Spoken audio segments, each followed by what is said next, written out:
I have an art collection on our entry to our office. We have a little space back here that we call the office. It also has a day bed in it. My favorite part about this area is this art. Toledo School for the Arts does this fundraiser every year called Undisclosed. And we appeal to artists to create pieces on a 12 by 12 panel. This is a Jules Webster, the owner of Art Supply Depot, that we got. This is a Crystal Bauer socks from several years ago, featuring me and my massive guns. And this is Ellen Koberlein, a TSA graduate, very talented artist who is working in the medical field. Want to see some more art? Yeah, let's take a look. All right. More local art? Yeah, it's all local art, man, because I only know local artists. And I usually purchase stuff or get gifted stuff. This is a John Rockwood, one of my best buddies. John Rockwood is an arts photographer and a blues and rock and roll photographer. He's an extremely creative guy. And so that's one of his pieces. This is a Phil Hazard, local artist. Phil Hazard works in neon a lot. He's done some neon work for the school. And another one of my Old Orchard buddies. This is a Jeff Stewart piece right here that he did for Undisclosed. This is another really cool piece, Steve Mockenstern. And he created this for the Black Keys back in '07. It was one of the posters. And I have a lot of Steve stuff. This is another one. I wanted to hang this up before you got here so I could talk about it a little bit.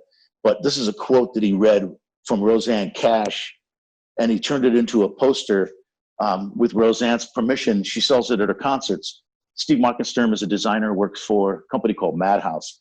Just a brilliant guy, and he makes these really cool posters.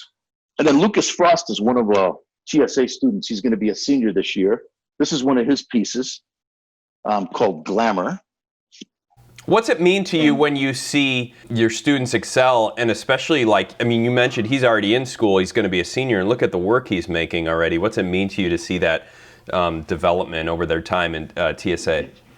You know, a lot of kids come with a lot of chops. They walk in the door with talent. And a lot of kids develop their talent when they get there. Like our junior high experience, 6th, 7th, and 8th graders, all experiential. And it's all about them testing out all the various art forms. And it's great to see kids be drawn to something that they didn't know they were drawn to when they first got there. I wanted both of my kids to be musicians at the school and really push for that. And they both became thespians. But they do sing, you know, even though they're trying to kill me by being theater kids. They're actually pretty talented and they work at it. They're both students at our school. My daughter just graduated, and my son has 2 more years, maybe 3 if he doesn't straighten up. But it's amazing. It's amazing to see it in my own children. It's amazing to see it in other children that have been to the school. We're 22 years old. We just finished our 22nd year. And what's really amazing is to see it in the alumni and how they're empowered to create art and be artists. You can make a living as an artist. You can. It's not an easy living. You know, Jeff Stewart paints. You know, Jeff Stewart probably gives lessons. I don't know if he does or not, but he's hustling gigs at night. And you have to have all those. I think artists are the most resilient human beings on the planet because they have to understand that hustle. You know, you have to really do that.